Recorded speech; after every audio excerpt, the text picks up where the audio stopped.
Good morning, everyone. Thank you so much for your patience as we were getting everything together today. And welcome to the Northern Kentucky Forum's Creating a Welcoming Workforce event.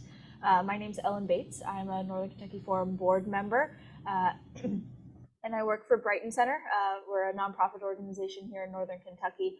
I've been with the agency for about 9 years and have spent most of my career with the agency in workforce. So excited to be able to moderate this event with a great group of panelists here. The forum is a partnership with the 3 public library districts in Northern Kentucky and the Scripps Howard Center for Civic Engagement at NKY. The purpose of the forum is to be able to provide civil and civic discussions on public affairs in our community. So we're really excited to dive into this topic here. This is, we have a smaller in-person audience today, but we are recording this, and there is a virtual audience as well. And so have the opportunity to catch up on this later if someone is missing out or if you want to share this event. And for our virtual audience, if you have questions, there is a Zoom on the Zoom that you can enter that into the questions box at the bottom there, and those will be sent to me. So hopefully I can answer those questions for you, or we can get those questions to our panelists. So before we dive into the introducing our panelists, I want to introduce Josh with Ensemble Theater, who's going to talk a little bit about a project that they have going on, which was kind of the catalyst for this discussion today. Thanks so much, Ellen, and thanks for letting me be here to talk a little bit about the NEA Big Read this morning. The NEA Big Read is a program of the National Endowment for the Arts and is a grant-funded program that usually is taken up by nonprofits, particularly by libraries. Ensemble Theater chose to participate this year because one of the titles that the NEA selected really spoke to us and coordinates with some of the work we already do in our education programs. The Big Read as a program is designed to inspire meaningful conversations, artistic responses, and connections to the community that are based in the shared reading of specific titles. So for the 22-23 year, the title that we chose is Sitting Pretty, The View from My Ordinary Resilient Disabled Body. And it's written by Dr. Rebecca Taussig, who is a woman that uses a wheelchair. She terms the book a memoir in essays because although it does tell her life story, it doesn't do so in a chronological fashion. She does it more topic by topic and focuses on some of the issues that she has faced throughout her life as a woman with a disability and a wheelchair user specifically. At ETC, we have a couple of specific programs that work with people with disabilities, particularly our Hunter Heartbeat program introduces theater to people with autism and other developmental disabilities, and we offer sensory-friendly performances for folks who may not be comfortable in the traditional rules of theater atmosphere, because we want everyone to feel welcome at ETC for performances and for other activities. So we are thrilled to be partnering with the Forum and the 3 Northern Kentucky libraries, as well as the Hamilton County Cincinnati Public Library and several other organizations for the Big Read programming this year. All of the libraries that I mentioned will have copies of Sitting Pretty available. We also have some other coordinating titles so that if you have younger readers who are interested in sharing some stories of people with disabilities and seeing that representation in literature, we've got some other titles that will be appropriate for all ages. I'm sorry to say that right now our webpage is not yet up for the program, but we hope that that will be true soon, and I'll be sure that we share that with the folks here at the Forum so that they can pass it on to you all as well. And the programming for the NEA Big Read for Greater Cincinnati goes through June of 2023. So there are 1 or 2 events every month that you'll be able to participate in. So we hope that you will join us. Thanks again, Ellen.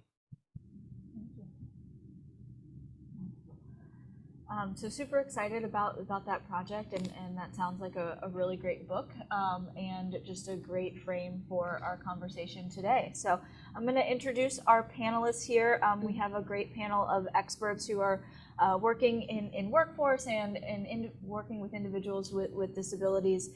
So I'm going to move my way down this way. I'll start at that end and kind of move this way. So Carol Leonhardt is the branch manager for the Covington district of the Kentucky Office of Vocational Rehabilitation at the Kentucky Career Center. So we're super excited to have Carol.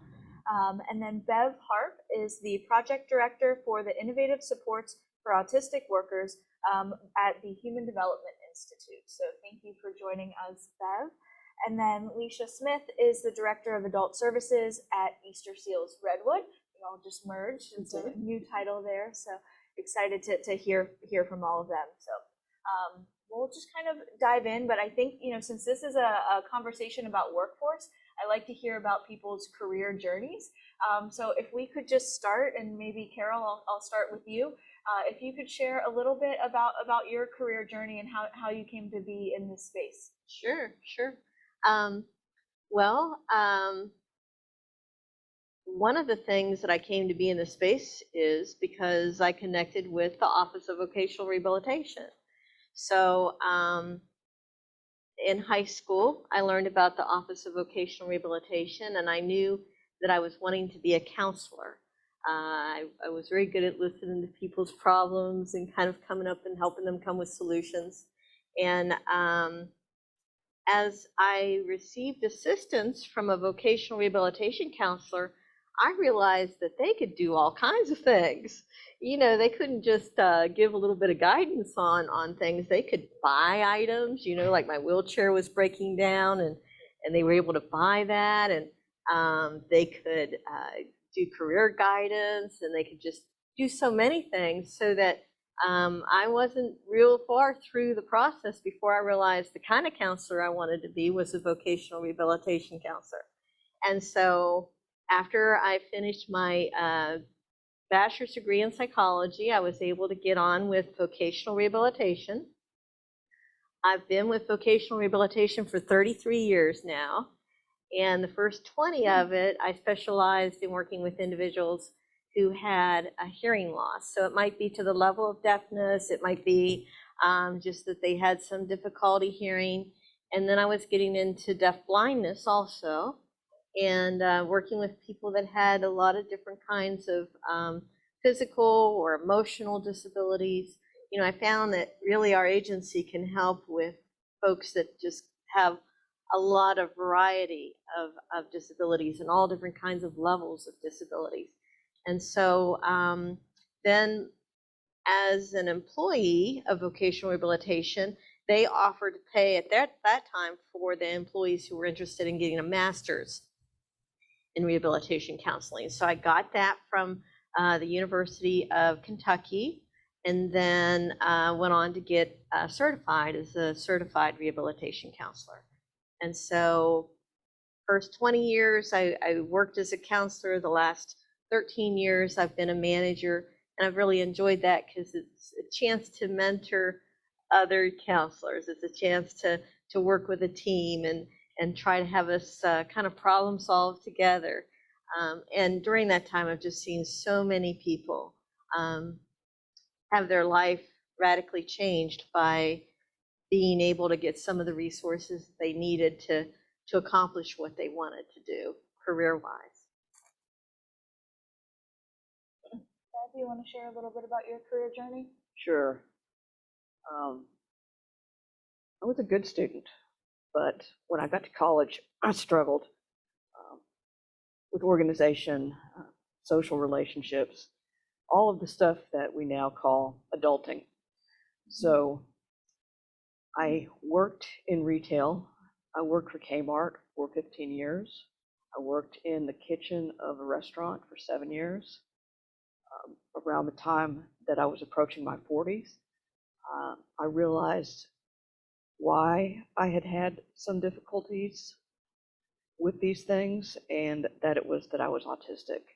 And I use the word autistic, not person with autism, because that is the preference of most adults in our community. Personally, I use it because I don't think there's anything wrong with autism. It's not a thing that I have that could potentially be removed and I could be a different person without it. That's not how it goes. So finding that out allowed me to kind of reframe my history and look at some of the ways that I struggled and how it might be different now. So I went back to school for social work, and I chose social work because the values of this field really resonate with me, especially the emphasis on self-determination. And I stuck around and got my master's there while I was at UK.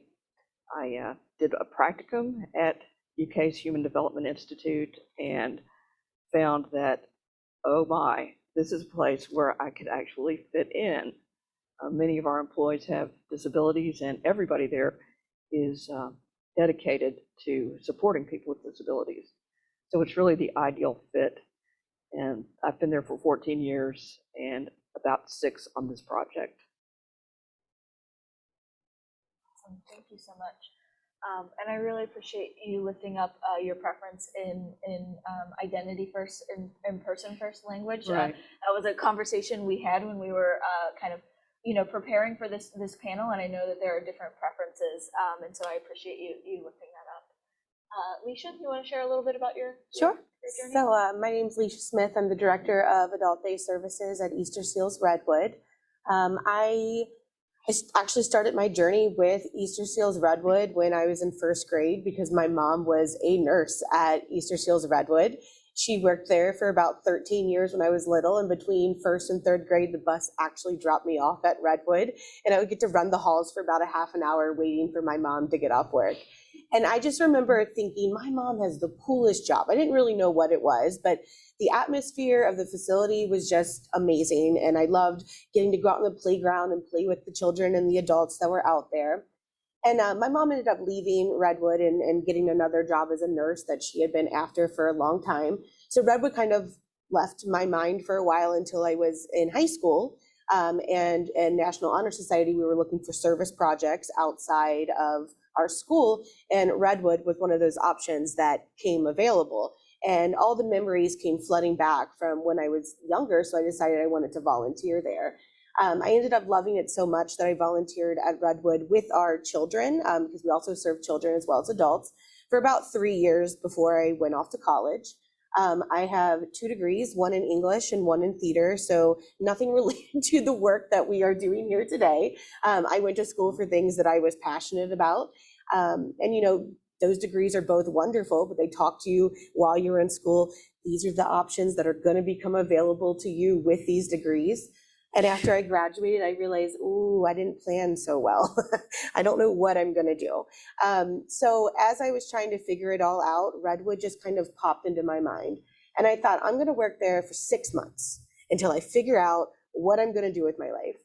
And I got hired as a direct support professional, which means I'm working directly in a program room with individuals with multiple and severe disabilities for our individuals who were 18 to 25 years old. And 6 months has now morphed into 10 years I've been at the agency. After just a couple months, I realized this is where I'm meant to be. This is the population that I'm supposed to be working with, that I'm supposed to be advocating for. So since then, at the agency, I started as a direct support professional, became a team lead, supervised our school age program for summer age youth. And then I became our training specialist in our human resources department for about 5 years, and then recently moved into my current role, which is director of our adult day program. So, and what that means at Redwood is we have young adults ages 18 through end of life. We have clients that are in their 80s and 90s that we're still supporting. So that can be day services where we're really helping with like activities of daily living, highest level of independence, quality of life. But we also have our workforce side of things. So we have pre-employment supports, which are working with youth who are still in high school to teach them about vocational programs before they even move off into college or into the workforce. And then we also have our supported employment program, which works with OBR. So we work with individuals to help them find jobs in the community. Awesome. Thank you so much. So workforce is, it's been a hot topic these days. Employers are, really trying to find individuals to hire. The talent pipeline, seems to be getting smaller. And there's a lot of conversation around how we are increasing, that pipeline and what populations have been traditionally maybe left on the sidelines there. So just to kind of kick us off here, we know that individuals with disabilities are disproportionately unemployed, but that these statistics don't really tell the whole story. How does an individual with disabilities, what's their likelihood when someone is employed around being promoted? How is there anything that we can do to help the unemployment rate for individuals that are, disabled persons? And anyone who is comfortable with taking that question can help. Well, traditionally, people with disabilities are very much underemployed, not employed in the first place, that kind of thing. And I think part of it, there's probably many factors that go into it, but part of it probably is misperceptions in society that are going to affect everyone, including people who hire, right? And so, I think that there is the misconception that if a person has a disability, that attendance is going to be an issue. But, when they look at the figures, it's really not. I think that, there's the misconception that there's, we're going to have to do accommodations. And, those accommodations could be so expensive. Most people don't need accommodations on the job.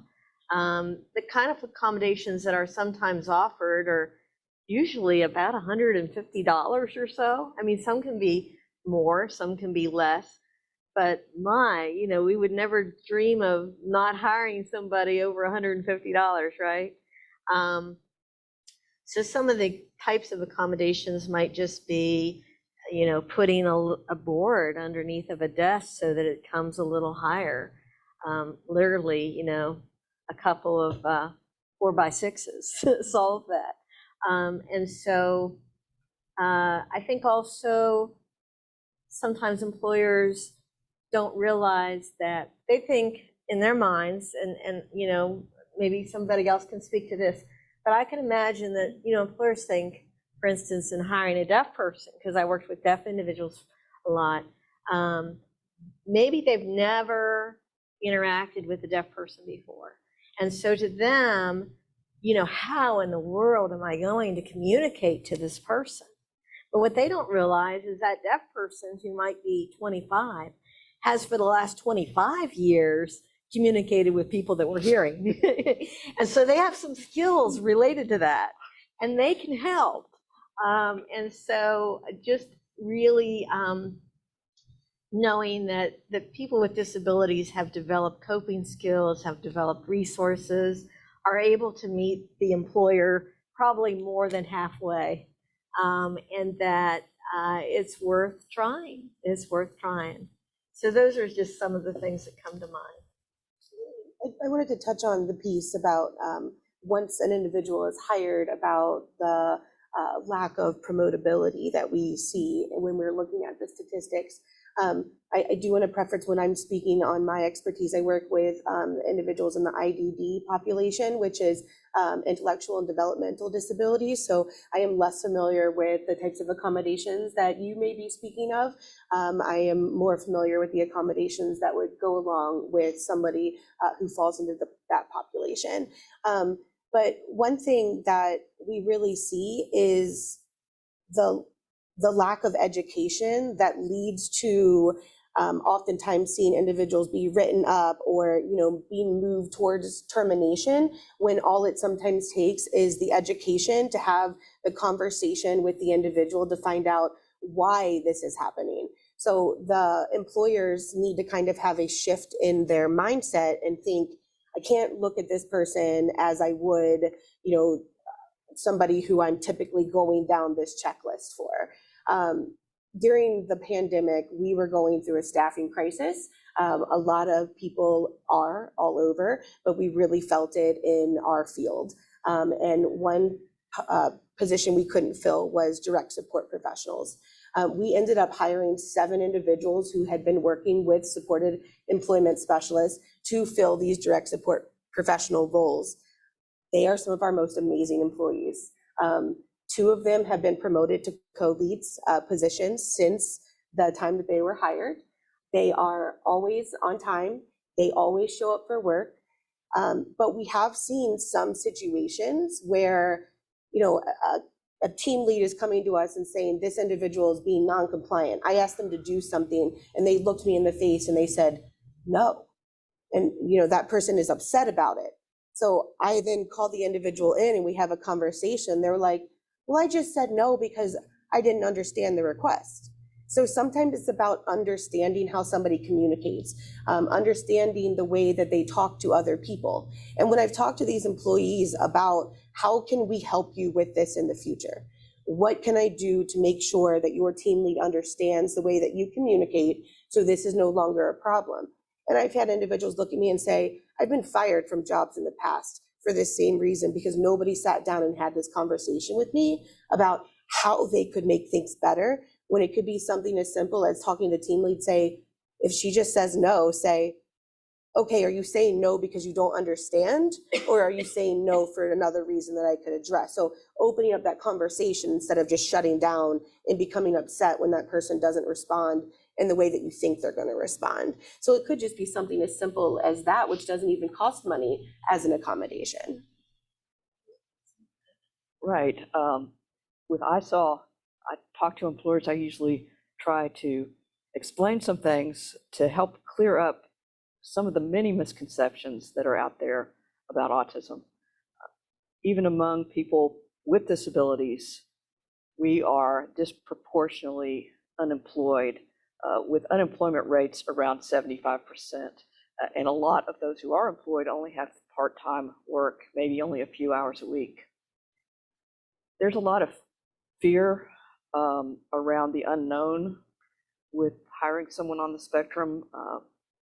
It's almost like an uncanny valley sort of thing where you look like us, you're supposed to think like us, but something is just a little bit off and we're not sure. And that's the person that doesn't get the call back for the second interview. So one thing that I try to emphasize is supports for the hiring process, and most of that is just understanding that if a person has difficulty with coming out with words during the interview, that means that, you know, they may not be good at that one thing. That has nothing to do with whether or not they'll be good at the overall job. People don't know whether or not autism is an intellectual disability. They've heard about, you know, behavior problems and worry what could happen down the line. But truly, very few people grasp what autism actually is. The diagnostic criteria tells you what it looks like, but we try to explain what it feels like from the inside and how to better communicate between neurotypical and neurodivergent people. Thank you. So it sounds like there's a lot of resources out there in the community. Can you share some of the resources that are available for employers in thinking about, you know, people who are wanting, employers that are really wanting to create a more inclusive and welcoming environment? Sure. So some, they're readily available. We're using some today, closed captioning if we're doing like Zoom calls or conference calls, you know, finding resources to get an interpreter to come to meetings. You know, those are some that are more thought of by the general community. But we have at Easter Seals Redwood what we call an Assistive Technology Resource Center. We are one of only 5 in Northern Kentucky. And anyone from the general public can come and visit our ATRC. And you can check out all different types of assistive technology that either you can use for yourself or you can try out in your business to see if it's something that you would like. And if it's something that you would choose to have on hand, instead of just renting, we can also help you find where you can purchase that and receive those items. But sometimes, I mean, assistive technology, like she was saying before, doesn't have to be anything crazy. Like glasses, I am being assisted by these glasses to be able to see. So it's just not being caught up on the idea of accommodations and being able to like take a breath and then look at what kind of accommodations do I need to make, and then reaching out to agencies like that are represented up here, because even if we can't support, we could probably point an employer in the correct direction. I want to build on something that you said there because it ties in with the other question. When you said about accommodations don't always look like what we think they're going to look like. When I was working my way through college, I worked at a newspaper, and this ties in with promotion and everything, right? So I was their #1 salesperson. And so when the manager for that position opened up, I applied. And I thought that was going to go very well. And I could sense that the person that was interviewing me had hesitancy and, wasn't saying something. And so I said, I sense that you're hesitant about me. And I said, I don't know why. But I said, why don't we talk about it? And he goes, well, at the end of the night, those sales got to be on my desk. And we don't have an elevator. I said, well, you know what? I could take one of the salespeople and just ask him to put that on your desk before I leave. Would that be okay? He said, yes, that would work great. And I got the job. So, I mean, wow, right? But it's interesting how sometimes people don't really. And so what that's saying to me is honesty, just being open and being able to talk and really have a real dialogue. If the person has a concern, there's a format in which the person says, these are the job duties. Do you have any concern that you wouldn't be able to do those job duties? And hopefully, the person with the disability will be able to understand where they're coming from and be able to figure out, well, what part of that might they think that I can't do. But boy, it would be really good to just be able to have, a clearer dialogue about what can be done and what would be a workaround if it needed to be a workaround. And in terms of resources, our agency would really hope that employers, workers, families, would think of us as a resource. If, like, say, an HR person is being brought to them that someone is having difficulty and maybe their performance has started to go down, and maybe it's related to some kind of disability-related issue, it would be wonderful for the HR to reach out to us.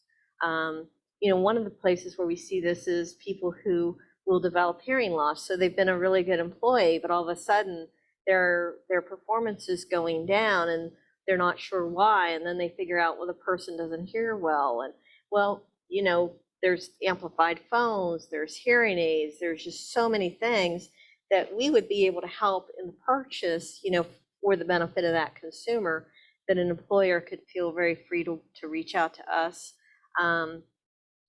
And another resource that I would really like for people in general, HR folks, but also, the worker who is trying to figure out about accommodations. There's a website that's called the Job Accommodation Network, and it has a ton of information.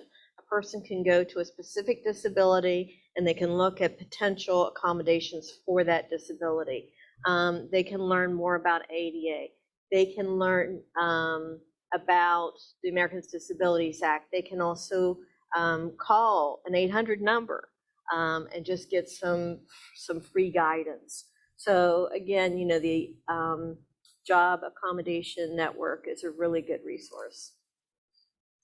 I would also just suggest resourcing training in general for your employees, whether that's your hiring managers to your HR professionals to just anyone who works in your agency, because the more training and education that someone can have on the individuals that you may be looking to employ, the better they're going to be able to interact with them, the better they're going to be able to understand the needs they have. So I think training is a really huge resources outside of just, accommodations or assistive technology.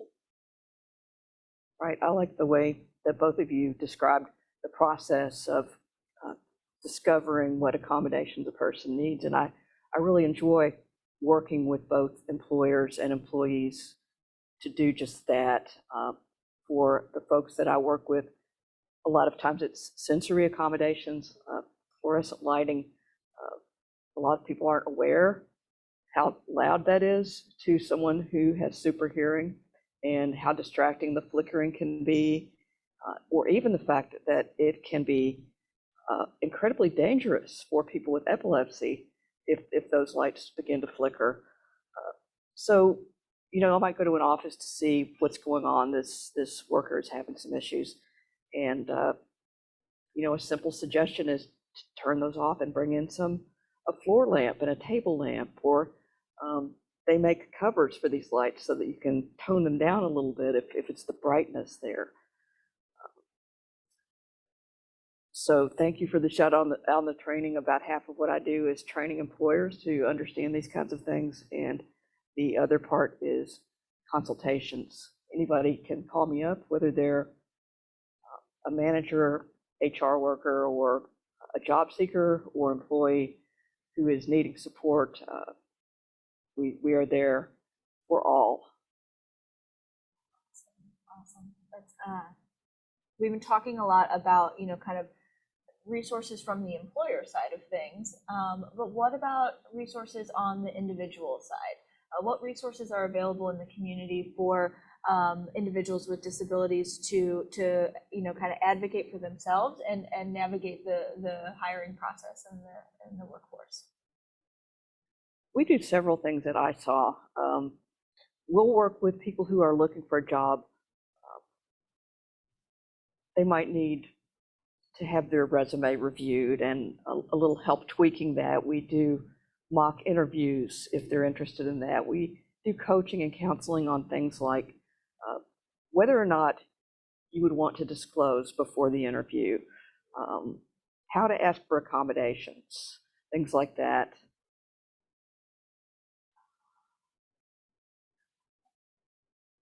Can I just ask a follow-up? You mentioned kind of disclosing during the interview. Can you talk a little bit about if someone chooses to disclose, what that looks like, and when they might not choose to disclose? Yes. Part of it depends on how well the person masks.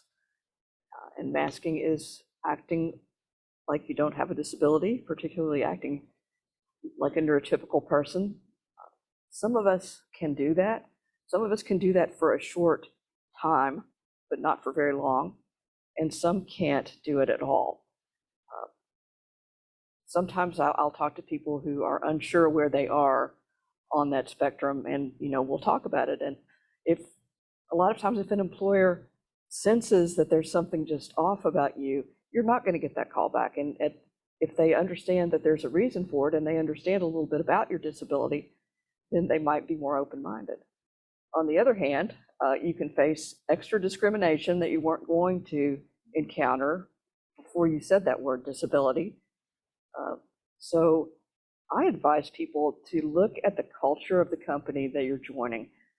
Look at their website. Do they have disability in their diversity statement? Do they even have a diversity statement? Do they have pictures of people working? Do any of them have disabilities? Maybe even if it's a public place like a store that you're applying to, you can go in and see how people are being treated and see for yourself if it looks like it would be a comfortable environment to work in. So those are just a few of the things. The resources that we offer at Easter Seals Redwood, I'm speaking on the Kentucky side now that we just recently merged. We do have an entire array of things that we do on the Ohio side that I'm still learning, and we do employment very well over there, but my expertise is definitely on the Kentucky side. And you'd be surprised how different regulations are state by state as well. But what we offer is as I mentioned before, we have pre-employment transition services, which start with individuals who are in high school. They can be called different things depending on their age, but we have an instructor who goes to local high schools and will spend 1 hour to 2 hours a week teaching classes, just about anything that's vocational related, such as writing a resume, how to dress for an interview, including going out in the community and finding out, what do you want to do? Self-determination is a huge part of it. We can easily recognize that a lot of individuals with disabilities are not given the opportunities that others are as they're growing up to start exploring what they may want to do as they get older. So these programs really help them start to explore, do you want to be an actress on a stage like I did? Or do you want to work in a business setting or a factory setting? Or do you want to be a chef? So there's all different things that we can help them start exploring. And then we also have supported employment. We offer 2 different types of supported employment at Redwood. One is what we call traditional, which again, we usually receive referrals for individuals with IDD, and we can help them at all different stages. As Bev mentioned, if someone chooses not to disclose before an interview, we will be there to help them with their resume, to sitting in the parking lot waiting for them to come out after they go through an interview to find out how they did or not, to helping them prepare for an interview, or it can be sitting in the interview with them and helping them answer the interview questions, to sitting down and going through training with them so they have a little bit of an extra assistance, to showing up at their work site every once in a while to touch base to make sure that they're doing what they need to be doing, or they don't have any questions or need assistance with accommodations. So as we were mentioning, that can look like a bunch of different things. So, those resources can be as interactive or as hands-off as that person is really wanting them to be. And then as well, we have, as I mentioned, our Assistive Technology Resource Center. Even some individuals who have disabilities are not aware of all the resources that are there for them. So it's really great opportunity for them to come in and see what the new technology is out there. Our coordinators are always going to different conferences to learn about the newest tech. They're always really excited to share. And most recently, we are now using a 3D printer to now create our own tech based on things that we are seeing individuals have issues with. Just recently, we had after the merger, an employee who was having a difficult time stirring their coffee. So they 3D printed this awesome thing where he can hold his coffee cup and still stir it at the same time because he was trying to do work with his other hand. So there's just really creative things that there are people out there that can help you create to get those resources. And with vocational rehabilitation, when you said creative, vocational rehabilitation counselors are a creative group of people. They are problem solvers and can really be a great resource for individuals who are looking for employment. So when we start with an individual, can be anywhere from when they're 14 years old, so still in school. If somebody were to apply that is in their 80s or 90s and is still wanting to be working, we can work with that individual. So a wide range of individuals' ages that we can work with. We help the person figure out what they want to do and they're able to do. So sometimes that involves having the person go for a psychological evaluation and look at some interests and aptitudes and give them that information. We're all about the individual having self-determination and autonomy. So we're here to help with those resources, but they're the ones that's really driving the bus. We can help an individual many times with some of the funding to go on to further their education. And that might be a short-term, 2-month kind of program. That might be a trade. That might be college. That might be a bachelor's degree, depending on what their goal is and their capacities. That might mean a master's degree. We can really look at education in depth and be a support in that. And then we can help also with the direct job placement. With direct job placement, it depends on kind of the individual. Everything really depends on the individual that we're meeting. It's not a cookie cutter type of approach at all. But, depending on what that person's needs are, we may suggest that they connect with their college and work with them on job placement, or we might refer somebody to Redwood. We might refer somebody to any of a number of community rehab programs and help to fund the support that the person needs. We don't consider a placement successful until the person has been on the job and been doing well on the job for 3 to 6 months. And so, we do know that that's a good placement, that the person is doing well before we start to step back.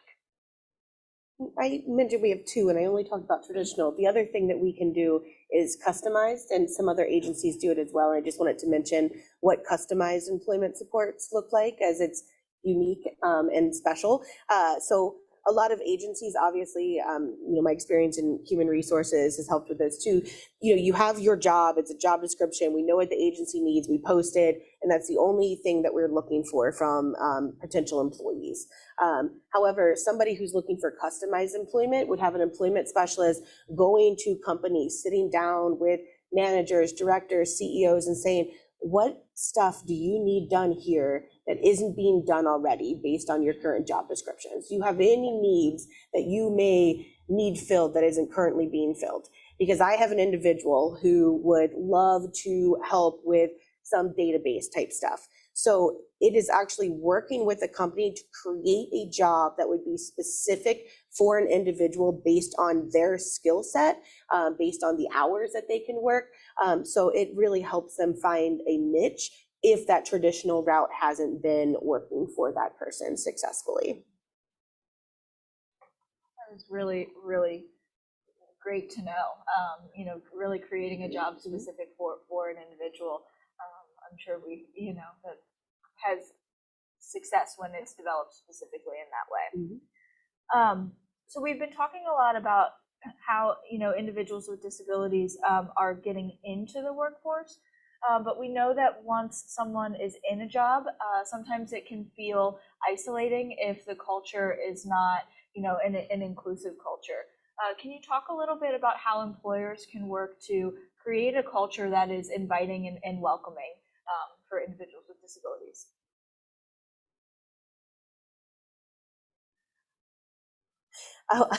The one thing that I'm just smiling that always comes to mind is this: treat people who have a disability like you would treat anybody else. Don't treat them any different because somebody uses a wheelchair or somebody happens to be on the spectrum. We are all just people.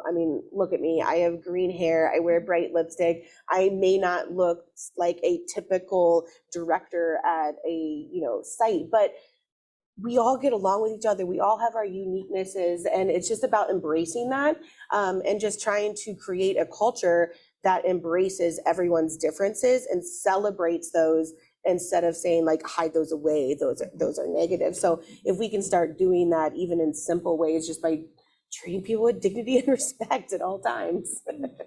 Yeah, absolutely. And that is so important, that you actually encounter the individual that's in front of you, because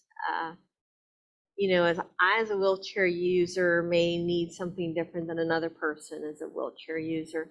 I think one of the things that kind of a nice thing to do, as you're starting to learn about this new person maybe that's on the job, if you see the person seem to be struggling, you can say, how can I be of assistance? So instead of just assuming that you know how to be of assistance, right? Just say, how may I be of assistance? And they may say, no, that's okay, I have it. Or they may say, yeah, can you pick that pen up for me? So, but that's a really nice thing to do, to ask and not to assume. So sometimes people will try to help me put my wheelchair in the car, and that, they really mean well. And I'll say, no, that's okay, I got it, because I have to have it lined up exactly right to have these chains come down and pick it up. And they're wanting to help, and that's wonderful.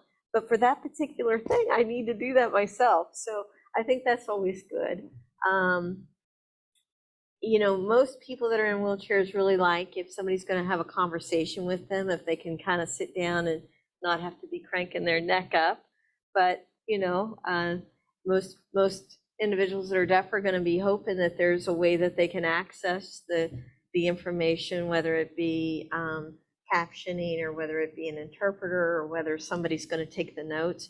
So, there's some general guidelines. If a person that is blind is typically going to prefer that the person offers their arm and that they can lock their arm behind that person's arm so that the person that's visual is leading instead of being pushed. The blind person doesn't want to be pushed somewhere. So it's nice to access, I think that could be a nice thing to do, sometime maybe for an employer to have, what are some general etiquette, that person first in most cases, that the people who are deaf sometimes prefer to just be called deaf because that's a cultural thing. And that a person is not confined to a wheelchair. The wheelchair is actually a point of freedom for them, so they're a wheelchair user. I think that those kind of things are nice. And I think that when a person, like an employee, has been exposed to a little bit of that, they feel more confident and comfortable that they're actually not going to do something awkward. And so I think that can be a good environment to have. I think the absolute best way of creating a positive culture that works for people with disabilities and without is implementing something called universal design. And that means that you don't have to make a specific accommodation so often for one person because you've already taken that into account. So, for example, anyone can get into the building because there's an automatic door. But watch how many people without disabilities also use that button to help them carry things in. Look at captions on the TV. How many people who can hear but might still have an auditory processing delay or issue will use those. I use them and I'm not deaf or hard of hearing. So why can we not all have the option of the types of accommodations that someone with an intellectual disability or an autistic person might need, like flexible hours, the ability to work from home? In the post-pandemic world, it's looking like that's becoming more available. But for years, people with disabilities have been asking for that and told, no, it's just absolutely not possible to do that. So it's really important to create a welcoming kind of workplace. There's nothing more important than the people that you work with. So I really like when we do a presentation for HR managers at a business. We did this at Kentucky Parks Department, and they decided that they wanted all of their staff to hear our presentation. So we did that, and now I feel confident that the people that are there with disabilities have competent and friendlier coworkers. I really love that about the universal design and things that are, beneficial for everybody and not having it be singled out for someone, for individuals with disabilities, because I definitely use that automatic door opener all the time. Excuse me. Those are really great options and just great best practices for employers when it comes to thinking about a good company culture and a good environment that works for everyone. We mentioned at the start of this that there's a ton of conversation around the labor market right now, and a lot of that has been around increasing diversity, equity, and inclusion in the labor market. Have we seen, similar conversation around diversity, equity, inclusion for individuals with disabilities? It's focusing a lot around, individuals of color, thinking about gender and sexual identity.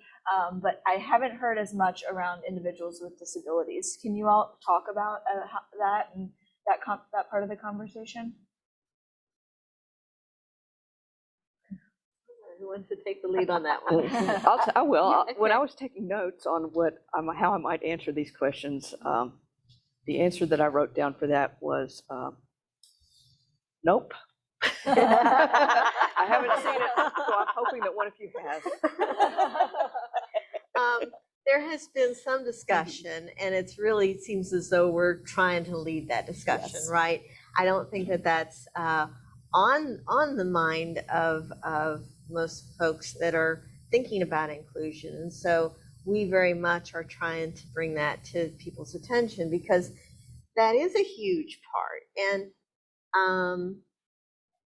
we're an aging society also. And so a lot of people that have lived their whole life without disabilities are going to start to get disabilities, and many times before they're actually exiting the work site. And so it is important that we consider disability as one of the groups to have a greater sensitivity about, and to have inclusion about.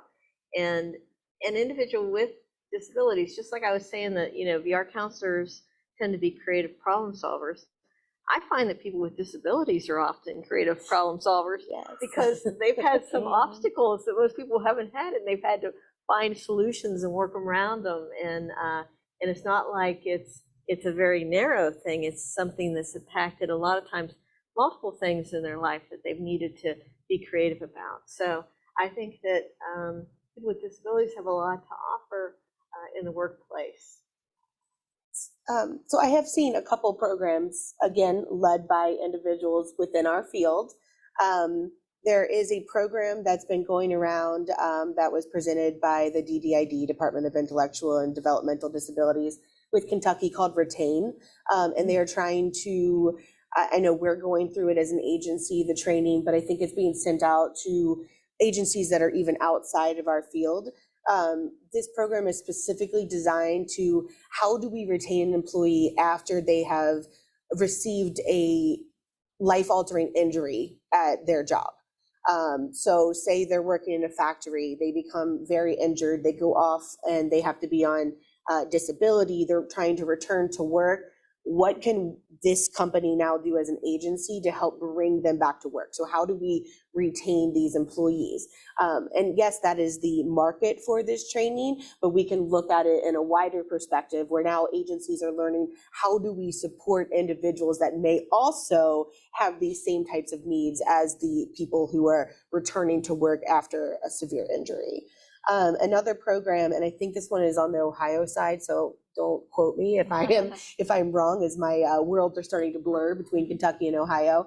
But this one is specifically designed to help find individuals with disabilities to act as DSPs. So the crisis has gotten to the point where we are not going to be able to keep supporting individuals with disabilities in day programming settings and residential settings and sheltered workshop settings, in hub settings, in any of these settings in any way, shape, or form, if we don't find direct support professionals, because they're the ones that are on the front line of the field. So part of realizing, how do we fix this, is, why aren't we looking at hiring more people who have disabilities, whether it is a physical disability, an intellectual disability, to help support? Because what we've seen, as I mentioned, we have 7 of our 20 DSPs came to us through employment supports, and they have a disability of some kind. We are finding that they're making better connections with the individuals that we support than some of our neurotypical staff, because our individuals that we support are connecting with them on levels that they will never be able to connect with me, simply because I do not have the same type of disability as they do. So we are finding that they are wonderful, wonderful DSPs. And it's just about working with this program to help other people start to understand where individuals with disabilities can fall into place. And then I know I'll butcher the name, so I'm not going to say it, but Citibank, they have a program that is specifically designed to help individuals. And I think when it was first created, it was specifically designed for individuals who have autism. I do believe that they are starting to expand that. But basically, they hired an individual who had autism for a data analyst type role. And they found that this individual found mistakes quicker than somebody who had been working in that same field for 7 years, because they were more, looking at the details, where somebody else was just reading over it. So based on that one experience, they've now created an entire program to hire more individuals who have disabilities, to get them integrated, because they realize that the standard of work could be that much higher if somebody is extra focused on those details. So there are some initiatives, but again, most of it is led within our department or our field. So it would be nice to see some others outside of this starting to realize the untapped potential that they have to fix some of the staffing crisis. Great, that's great. Well, and you kind of led right into, you know, the next question that I was going to ask, and I don't know if there's anything that you all want to add on this, but you know, it was really how important it is to include the voices of disabled individuals in, you know, into the conversation about improving accessibility. You know, and you shared some great examples around that with hiring, you know, individuals with disabilities for direct support professionals. But are there any other, you know, pieces that you'd like to share about just how important it is to the conversation? It's critical. It's really critical. You need to have individuals who have experienced whatever the restrictions are that they're trying to alleviate, right? So yeah, it's very critical, and it's also part of self-direction and like, you know, we have an advisory board with our agency, and we actually have a guideline that advisory board needs to have the majority of individuals with disabilities, because we know that we need to have that perspective, just in order to not become more paternalistic, right? So we need to hear from the people that are saying, if we say we want to have a more accommodating space, we need to hear from the people who need the accommodations and invite their voices.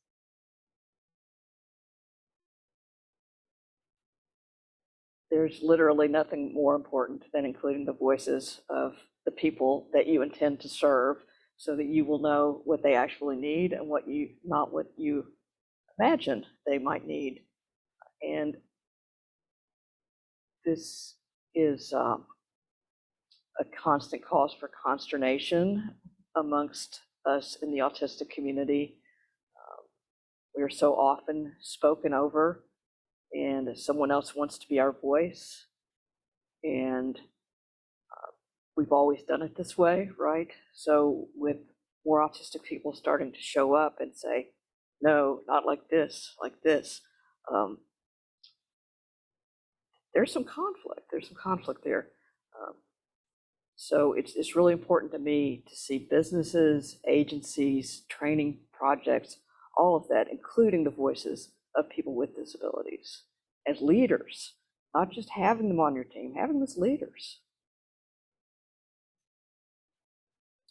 The only thing I have to add as, you know, an individual sitting up on this panel who does not have a disability is I view my job as being able to raise the voices up of the individuals that I work with.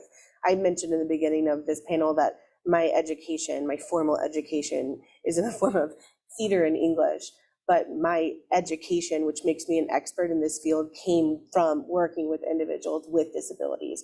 They're my educators. They're the ones that taught me how to advocate for them, because they were telling me the things that they needed.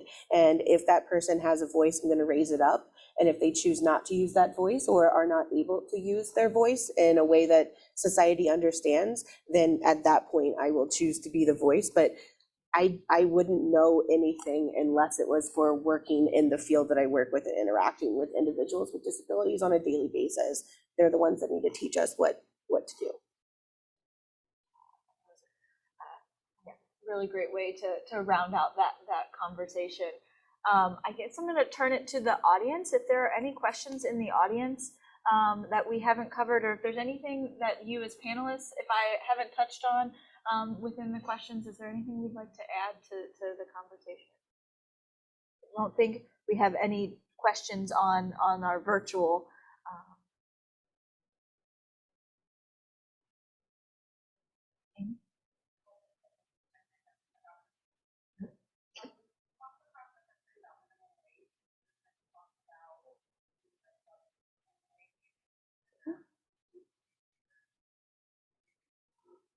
That's probably more a topic you would want to address, right? Yeah, I mean, I can talk on it from someone who runs a sheltered workshop. I know that term is an old term, but basically what was known as a sheltered workshop would be a place where individuals who have a disability can come make sub-minimum wage rates to do jobs to supplement facilities around the area. As we are going through the merger, this is how I'm learning more and more about it. Kentucky is an employment first state. So what that means is that an individual who may be interested in receiving services at our vocational day training program, which is what our program is called, they have to have exhausted all other avenues. So they have had to have gone through the Office of Vocational Rehabilitation to try to work with a supported employment specialist to find a job in the community. They've had to go through pre-employment transition services to try to find, is there a spot for them out in the community? Because that is the ultimate goal, is community integration, just like anybody else. However, we still have that backup plan as of now in Kentucky, and we are not the only ones. And you have to be at least 25 years old. So you've gone through you've exhausted everything else. You're 25 years old. If you have not found a job in the community, then you can come work at our vocational day training. There's NKY, there's a bunch of different agencies that do the same type of work that we do. In Ohio, they are moving quicker than we are, much faster. So they became an employment first state quicker than we did, and they got rid of most of their sub-minimum wage facilities. So I know Easter Seals, as we combined, they used to have quite a large vocational day training. I think they call it OES over there. They have shut that program down and moved to a hub model, which is, again, to help people get out into the community. We are starting to see that same effects here in Kentucky, where they're really wanting us to move away from offering any type of sub-minimum wage jobs and really start to offer at least minimum wage work. I am proud to say that most of the work that we do offer at vocational day training at Redwood is at least a minimum wage, but we do have a couple sub-minimum wage jobs that are available for people who are interested. But I could see within the next 5 to 10 years that going away completely as well in the state of Kentucky.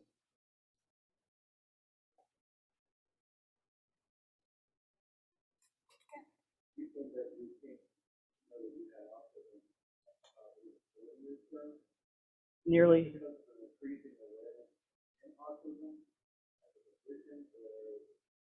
Yes. Several things have happened. One is that the diagnostic criteria for autism expanded greatly in 1994. And then that was for the Diagnostic and Statistical Manual number 4.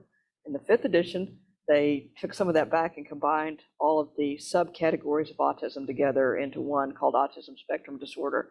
I don't like to use the disorder word.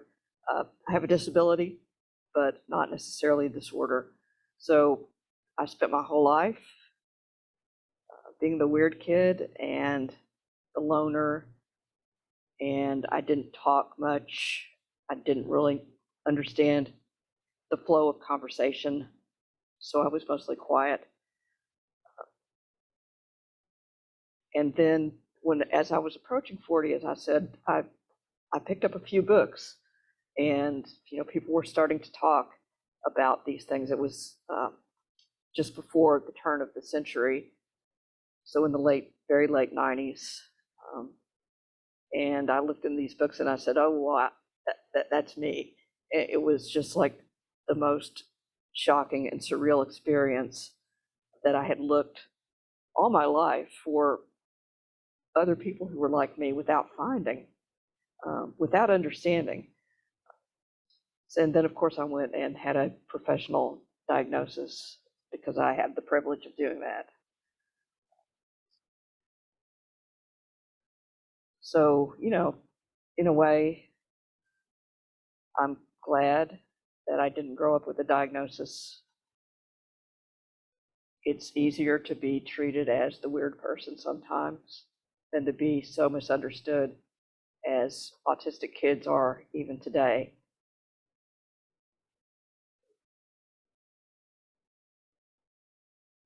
So much for sharing that. I really appreciate that. Are there any other questions?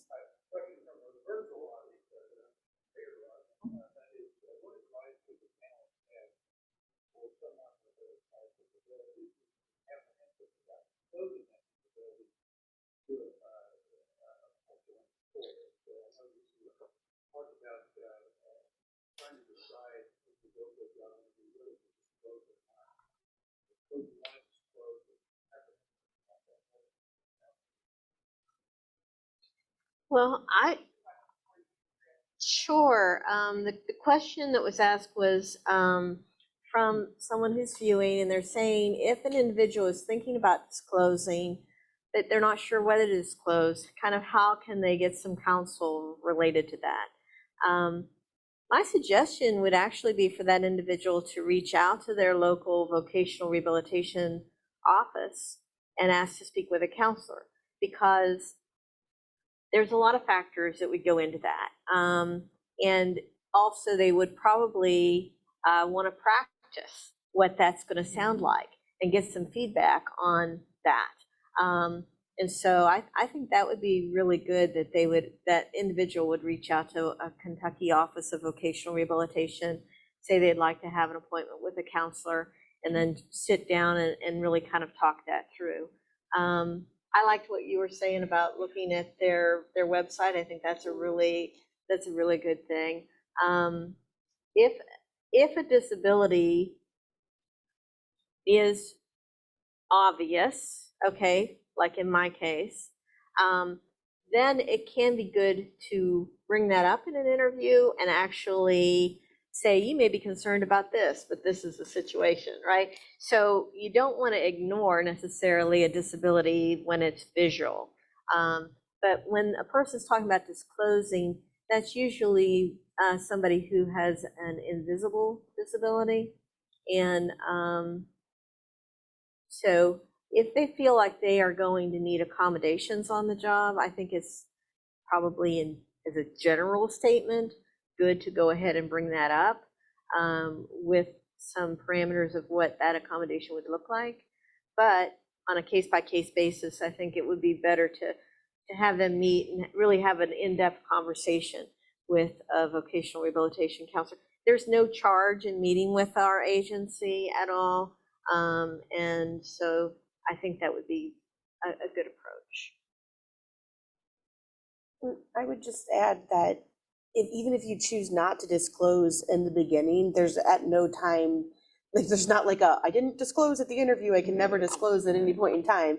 So if you don't choose to disclose at the interview, but you realize after you're starting to get on the job, like, I think I may need a little bit of extra support, you can choose to disclose at that time that you've been working with a counselor or you've been working with an employment specialist to help you get those accommodations. So it's not a now or never type situation either. So like Bev said, if you read the website and you're comfortable going in and doing the interview based on what you've read and learned about the culture, that's fine. And then you can always disclose later on too if you need to.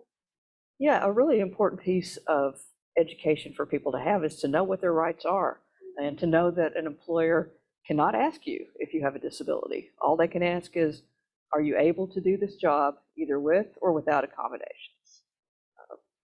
So I think that's a good thing to go into the interview with that knowledge. Any other questions for our panelists? All right, well, I want to thank you, all three of you, for being a part of this conversation. It's been so informative and just some great discussion around creating a welcoming workforce. So thank you so much for participating today. Thank you for having us. Yes, thank you. Thank you all for being here.